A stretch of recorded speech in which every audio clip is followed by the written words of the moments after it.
This is Coach Jason Ballard, and I'm a business wingman. Over the years, I've learned a lot from working in our family construction business, serving as a senior officer in the United States Air Force, and running 12 different organizations around the world. Many people helped me get to where I am today, and it's my mission in life to serve as a personal wingman to others. That's what this podcast is all about, providing knowledge, tools, resources, and mentorship to help people soar to their highest altitude. Welcome back to the Soar Higher podcast. This is your host, Coach Jason Ballard. It's a real honor to be with you today. Today we've got a really different kind of show, but a really powerful show lined up for you. Today we're talking about leadership and the major gaps in our workforce today in leadership and the impacts that's having. And if we don't turn things around, I think our workforce and some of the issues we're seeing today are going to continue to get worse over time. So let me kind of set the table here a little bit on our topic. Leadership gap. What do we mean by leadership gaps? We're talking about leadership either not being equipped to be leaders in today's market. We're talking about leaderships that aren't prepared, leadership that is, more reactive than proactive. And there's a number of reasons why we have major gaps in leadership. Now, again, I didn't say we didn't have good people. We didn't have good people trying to do good things in their organizations, but there are just some significant gaps in many areas across all industries. And there's a number of reasons for that. One, we have a lot of boomers that have retired since COVID or are still in the process of retirement. So we have a lot of seasoned leaders, a lot of seasoned, experienced people leaving the workforce. We also have the impact of COVID. Obviously, COVID was a major international pandemic that affected everybody in some form or fashion in their business. And we are still reeling from that. Some businesses went out of business. Some businesses were able to adapt and overcome. But the impacts of that and how we work, how we engage our clients, how we do what we do differently to meet the needs as we go forward has significantly changed. And a lot of people, especially that are in leadership positions, have still yet to adapt and find that new norm, that new rhythm. We also are seeing a new wave of people coming in through the ranks that aren't fully prepared to be leaders. Not necessarily supervisors or managers, but talking about leaders, because there's a significant difference between supervisors and managers versus leaders. Leaders today are facing a lot of challenges, a lot of pressure. Things are moving really fast. And what we're finding with a lot of the workforce challenges of today is that because of these gaps in our workforce and people having problems finding, attracting, hiring, and retaining people, is that a lot of people in these companies are doing good work and are promoted because they did good work yesterday in their job. And what we're neglecting to take into account is what made you successful yesterday does not make you successful today, especially in a leadership role. So we've got a really big, perfect storm of activities happening that we really need to get a handle on. I think it's starting to slip away a little bit, and we've really got to come together. And so I was reading a Gallup poll here recently, and I'm going to quote some statistics to you that are really underscoring some of the things that I'm presenting to you today. 70% of people surveyed in the workforce today are unhappy and looking for another job. 70%. 3 out of your 4 people are looking for other opportunities. They are not fully satisfied in their current role. 60% of the people surveyed are quote unquote disengaged, emotionally detached, and just they're not engaged. They're just showing up. They're doing their basics, the minimums, clocking in, clocking out, doing their basic work, and going home at the end of the day. They're not fully engaged. They're not fully bought in.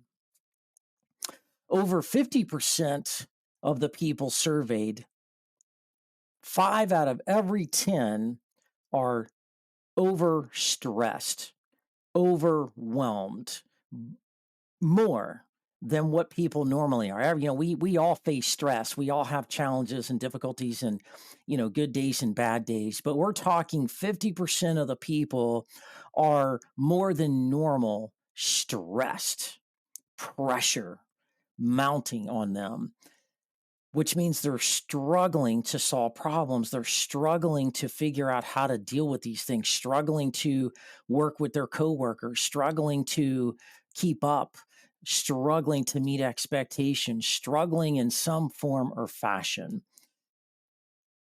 All of these things that we're talking about has caused, this is a massive, unbelievable number, a 7.8 trillion with a T, $7.8 trillion loss in productivity in our world today. Just here in America, that equates to about 11% of our GDP.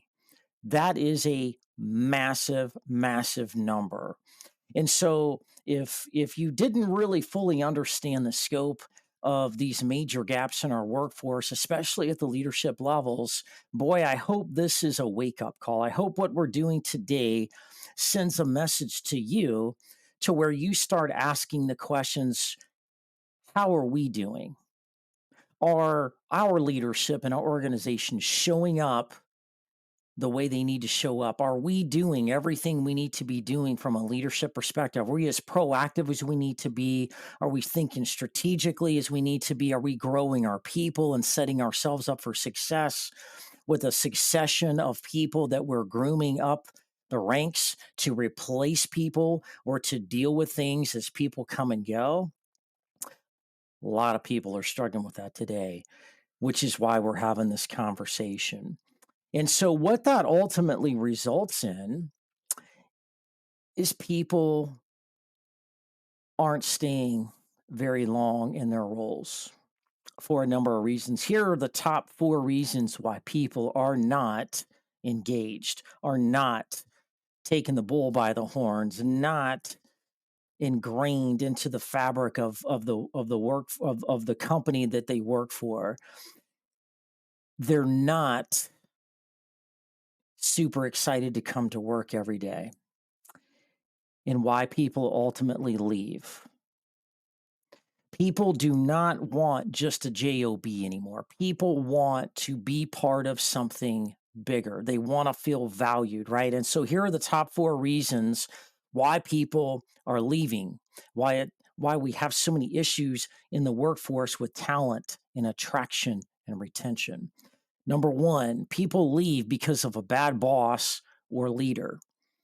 And sometimes that may not even be true. There may not be a bad boss in the mix. Sometimes it's just the perception of a bad boss or an inadequate boss or a boss that isn't listening or a boss that's too busy or some issue with the boss that they have an issue with. Number two is a cultural issue. They leave because of an actual or perceived cultural disconnect. They don't feel like they're in alignment with that culture. Even if the culture is a good one, it still may not be in a good alignment. But people need to be in the right type of culture for them. And not every job is a perfect fit for them, even though it's something they like doing, and then they're trained and experienced to do a particular function. The culture matters because you may be the best at doing X, Y, and Z, but if the people around you aren't supportive, they're not leaning into you, it's not a positive environment, if it's not a proactive environment, if you're not working for something greater than just a paycheck, then people are not um, be willing to go the extra mile and stay connected to that and buy into that. Culture is about buy-in. It's about who you are, what you represent. It's not just about work hours and coming into work so many times a week and casual Fridays and the perks and the nuances of our workplace. Culture is about something bigger today in the world. So I ask you, where's your culture? How is your culture rank against other companies, your competitors? Are you part of the numbers that are going in a downward direction? Or are you part of the numbers that are going in a positive direction? All right. So number one is a bad boss slash leader. Number two, cultural issues. Number three, people are not being challenged. I don't know anybody, I've never met anybody that says, yeah, I can't wait to go to work for you today and just kind of do the same thing over in a mundane way over and over and over. I love that. That's awesome. Let's wake up and do that every day for the next 50 years, right? Nobody. People need to be challenged. Human beings are dynamic, and we need to and we go through evolutions of growth and maturity and wisdom and just life cycles, and people need to be challenged. They need to be given opportunities, right? And so people have potential, and a lot of people in the workforce have a lot more potential than what the leaders may recognize, what the leaders may allow them to do. People want to be challenged. They want the opportunity to showcase themselves, to get out of their comfort zones, to be given opportunities to excel. And when people don't feel that's there and that opportunity is present, and they feel kind of stuck in their role, they won't stay long. And number four, people are leaving because they don't feel valued and appreciated, meaning they're working hard, doing great work, and they don't feel like the leadership's paying attention. The leadership's not saying thank you. The leadership's not walking around and just talking to them from time to time. They're never visible in front of the employees, and they're not getting recognized for their work. And it's just another day at the office doing the same old thing, and people don't think it matters. And what I've discovered, just in my coaching business alone, when I coach, people at different levels of the organization, regardless of industry, regardless of what kind of business you're in, regardless of what part of the world you're living in, people people need to feel appreciated. You don't need fancy trophies and over exaggerated rewards programs. They just need to feel appreciated. And more importantly, they need to routinely be connected to the impact they're making, because people get in their daily functional roles and they get lost in that sometimes. You can't, as they say, you can't see the forest due to the trees, right? And so people get in their silo, they get in their lane, they're doing their thing and they're doing a great job. And then they lose sight of, well, what is all this even for anyway? Am I even making an impact? Like, what kind of impact are we making here? Are we making one? And it's the leader's responsibility to connect that impact that they make to the greater good, whether that's building something that's going to purify the water for everybody to drink better water, whether that's energy, green energy programs that's going to save the planet, or a faster vehicle, or a more efficient something in the world. Like, no matter what that is, they need to understand they're making a difference, and the leaders have the strategic view of what's going on and how that's happening. But a lot of times the employees and the folks in the trenches on the front lines and even mid-level management, they can't see that. And when that happens, people just feel like a number. They don't feel important. And when they don't feel important, They're going to go somewhere where they think they can be important. And so, what do we do with this information? We're kind of starting off with a kind of a grim review of leadership and the workforce and the challenges here, but this is really about waking up and understanding these issues. The challenges, I think, in the workforce today, predominantly, generally speaking, I think quite simply, are leadership issues, leadership problems. Either they're ignoring it, not wanting to deal with it, or they don't have the skills and the abilities to deal with it, or they're dealing with it in the wrong way, or they think they're dealing with it and they're really not. There's disconnects. And so today I want to share with you some very powerful tools and principles that will help you get on top of this, for you to engage differently, for you to have the opportunity to turn your organization around if you are indeed plagued with these things that we're talking about today.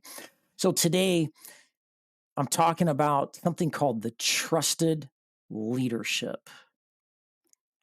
This is based off of some work of a guy named David Horsager, who's a leadership author. He's written a book or a number of books. One of them is called Trusted Leadership, and it's really based on 8 principles called the 8 C's. And these 8 things are the pillars for which you build a strong, trusted leadership and culture that will take your organization, resurrect your organization, and take it to a whole nother level that you can sustain for many, many years to come. So we're going to break that down here over the next few minutes so you can get the value of this. And again, we're going to break this stuff down, put it in the show notes, and maybe add some supplemental things to this show so you can have access to these things. But these 8 pillars, the 8 C's of building a trusted environment, a trusted leadership at all levels of leadership and management, is invaluable. And you have to have all of these 8 things together working for you for this to work, to be consistently working and growing and improving to make your organization the best that it possibly can be. Let's dig into this just for a few minutes here. Number one, first and foremost, the first of the 8 C's is clarity. If you don't know where you're going, then why are you trying to go somewhere in the first place? If you don't know where you're going, how do you know how you're going to get there? How do you even know what your options are, right? Everybody needs clarity. Clarity on who do we work for? Clarity on our roles and responsibilities, clarity on our vision of who this company is and where it's going and what success looks like in the future. What are we aspiring to be? Clarity on getting the right people in the right seats, clarity on the rules, clarity on your customers, clarity on expectations, clarity on the standards of conduct for which everybody will operate and be on the same page and be held accountable to that. I was recently watching a video of former Alabama Crimson Tide football coach Nick Saban, and he was talking about different categories of talent. And there at Alabama, they're focused on getting top talent, the best of the best, into their college football program. And he says, when I start each year, after we recruited the folks and they come in and we start camps and training and all that kind of stuff, we start kind of weeding out who's who and who to put in what position and who the leaders are going to be. He said it's really a very simple game of who do we put on the bus, but yet more importantly, who do we get off the bus because the A game players don't like playing with C players, and C players don't like playing with A players. They conflict. There's too big of a gap. And the A players need to play with the A players. And so for Coach Nick Saban, it's all about weeding out the people so you have a full stable of horses in the barn that are all A game players, are all thoroughbreds. And that process that he uses, obviously, he's very phenomenal. He's one of the most successful football coaches out there. But that clarity to determine those things is critical. The second C, second pillar of trusted leadership is compassion. And man, we're in a fast-paced, moving world with lots of needs, lots of issues, lots of change, and we need leaders to be compassionate. That doesn't mean we give everybody what they want all the time. It just means we're compassionate. We understand their perspective.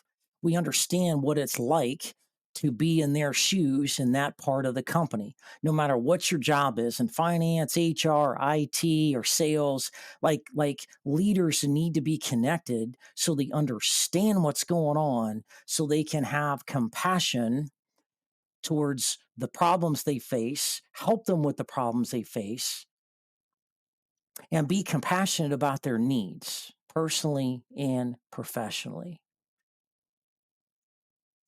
Without compassion, we're just robots going to work. Compassion brings in the human element of feeling like we're on a team, feeling like people care. And as John Maxwell teaches us, people don't care about how much you know or how cool you are or what your title is or anything else until they realize how much you care about them. The third C is about character. The third C is character.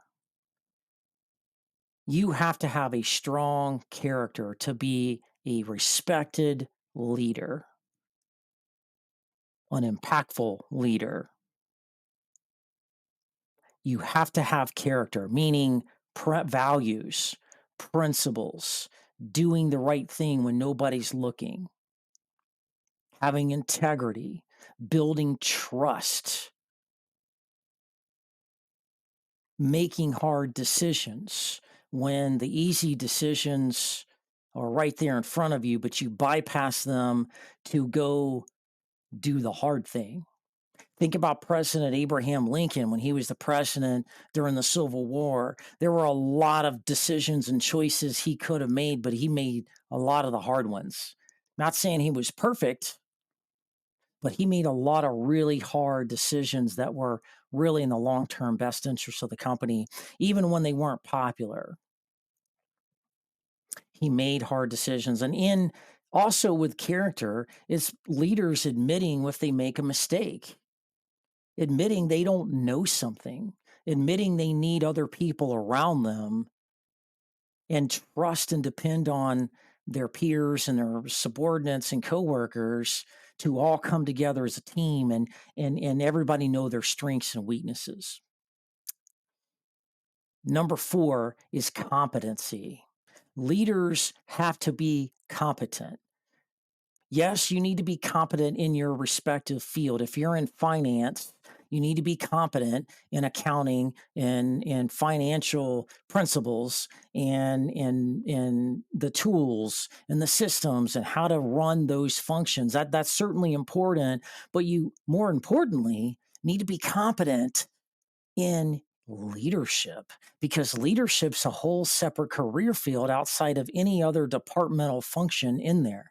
And most people will come up the ranks, as an IT guy or a finance guy or a sales guy or gal, that's what they know, and they grow up in that space and they become managers and leaders.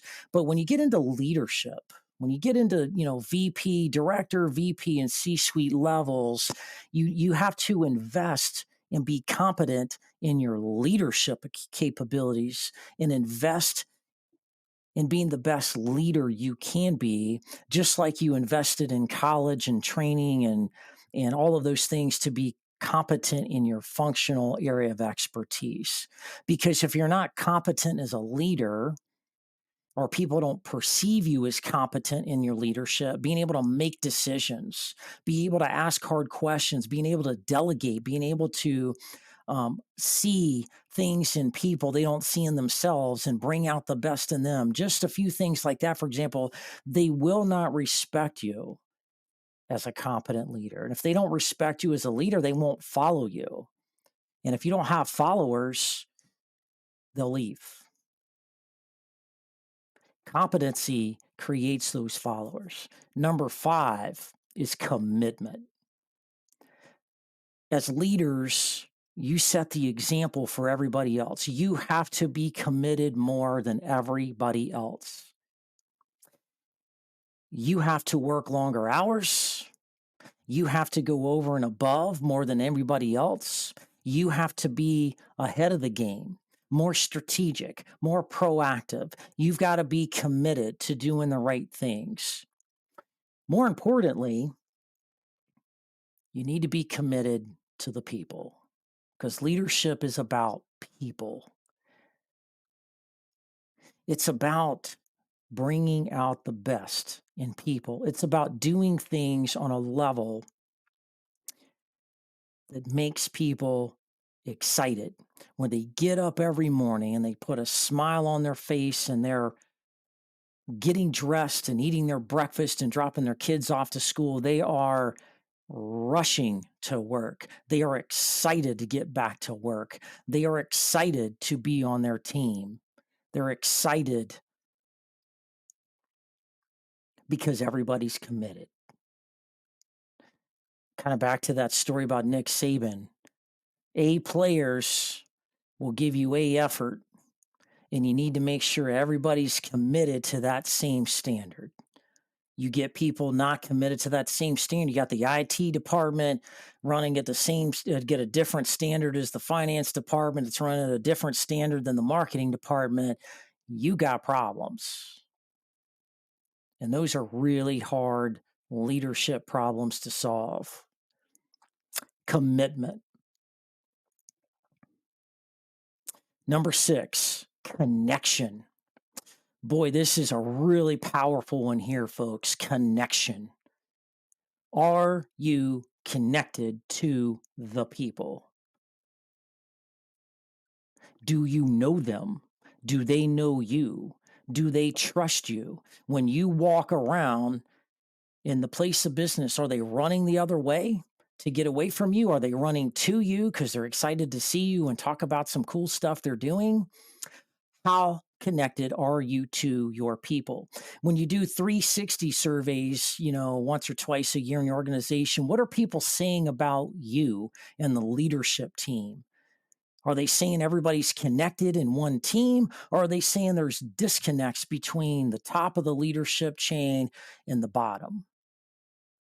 Connection keeps everybody together. Leaders cannot get so far out ahead of the pack, because the minute you stop seeing the leader in front of you, nobody's leading. If you're a leader and you turn around and you see nobody's following you, or they're so far behind you, you're not connected. And when you're not connected, you're not leading. They're not hearing your words. They're not seeing your actions, because you are not connected. You have to be connected. It's a team effort, which requires constant engagement and communication to stay connected through the twists and the turns of this fast moving world we're in. Number 7 is contribution. Everybody's got to be contributing to the team. Everybody's got to be contributing to the same standard, and everybody's got to be contributing to the greater good. And so as leaders, you have to go through this process of making sure people are contributing in a number of different ways in a number of different levels. Contributing in your own space is one thing. Contributing to the greater good of the organization. How often do we see it where people get fixated on what their specific tasks are compared to somebody else. Oh, well, I did my job. I'm waiting on them. And I sent them an email and I'm waiting on them to answer back. Well, I did my job and they didn't do theirs, right? That's not where contribution really needs to be. Contribution is everybody chipping in and saying to you what needs to happen for the team to succeed. Yeah, I did my part. Other people still have work to do, but how can I chip in and contribute and do more? Because people will do the same back. That builds a very strong bond of trust when people are contributing to the same standard and the same level outside of their own work box that they normally work in. And last but not least, out of all the 8 C's, all the 8 pillars that really create the culture and a leadership of trust that keeps people together, keeps people um, uh, together during adversity through good times and bad times, the eighth core piece of this, number 8, is consistency. I can't tell you how many times I have coached people in an organization and this one thing was missing: consistency. Guys, gals, consistency is everything in leadership. You have to be consistent in how you treat people, consistent with applying the rules to everybody equally and fairly, consistently bringing in new talent, consistently growing your talent, consistently communicating with people in ways that they need to be communicated with, depending on where they are in their maturity and their journey and where they are in the organization. Consistency and consistently doing the right things, consistently moving the company forward, consistently improving and growing, consistently putting one foot in front of the other in a very disciplined manner. Consistency can also be attributed to the word discipline. It's consistent, disciplined, etc. If you ask Nick Saban what makes the Alabama football team so great, he'll say the word disciplined and he says the word consistent. They consistently do things, and that's why they're consistently winners, winning championships at the top 5 football teams in America year after year after year. And so I'd like to invite you to take a step back and look at your company. Look at the organization you're in, whether you're in government or a corporation or a small business or a nonprofit or whatever that may be. Take a step back and ask yourself, do we have a company with a strong, positive, consistent, trusted culture? Are our leaders the best leaders we could have in this organization? Are our leaders doing all of these things? Is our leaders excellent at the 8 C's that I mentioned today: clarity, compassion, character, competency, commitment, connection, contribution, and consistency? Like, are your leaders the best at these 8 things? Are they consistently doing these 8 things as part of their core values and principles of moving the company forward? Are all your leaders in unison, working together in the same way? Are they in the same boat, paddling together in harmony in one direction, or are they going different directions? Are they building their own empires? Is that people working in silos? Where is your company? And if you're not doing these things, if these 8 things are not a fundamental bedrock of your company, then you probably don't have a culture of trust, a leadership surrounded in trust, and a culture that is strong.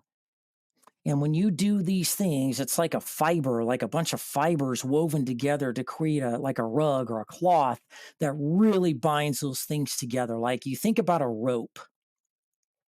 What makes a rope so strong that it can pull thousands of pounds without breaking? It's not that the rope is one single entity. The rope is an intertwined group of strands that are all woven together, twisted together, and that rope being made in that way gives it the strength. And so think about your organization the same way. How strong is the rope of your organization? Are all your leaders and all your people intertwined in a very tight fashion that's going to be able to pull your company to the next level, to able to keep people engaged, to keep them happy, to challenge them, to motivate them, to develop them? Because one of the top challenges today is that people aren't being motivated. I don't mean cheerleading, I mean developed, groomed, leaned into. Good leaders will see things in people that those people don't see in themselves. They will bring out things that'll make them more confident, get them to do things they may be very nervous or timid to do. And I'm telling you, when you do those things in those ways, you will create an organization that will consistently win over and over and over, year after year after year. So if your organization is struggling with these types of things, it may be time to take a magnifying glass out and really look at this, really assess this. And in my coaching practice, we have assessments that will look at these things and give you scores and scorecards on how you're scoring in these different areas, and allow you an opportunity to prioritize how to create this type of culture, this type of leadership in your company. And so I invite you, whether you reach out to us, whether you reach out to other coaches or other business consultants or other people in your community, take a step back and assess these things. And if these things are missing, you got work to do. You can't just focus on daily work. You just can't focus on replacing people. You can't just focus on the reactive firefighting of your day to day business, of answering the phones and delivering your projects. You have to work on the business. You have to work on your leadership, and you have to work on your culture. And when you do that, I'm telling you, you're going to win every single time. And so I hope you've gotten some things, some very valuable things here. We've gone over this. I invite you to maybe go out to David Horsager's, go out to his site or go out to Amazon and find The Trusted Leader if you want to read more about that and get the details of that. I invite you. It's a great book, great read. It will make a massive, massive difference in your organization. And I think if you do that and other people start doing that, and we focus on these ground principles, there's nothing we can't do. And we can turn our economy around, and we can create a whole different culture, different country in America that we can all enjoy more of, pursuing that American dream. And I think that's really what it's all about. I hope you got some really great things from today's show. If you want to reach out and contact me to learn more, happy to do that with you anytime. You can reach me at soarhirecoaching.com. We'll put that in the show notes as well. Folks, I hope you got some really good golden nuggets to help you move one step forward to a better workforce out there. I hope you have a great week. See you next week.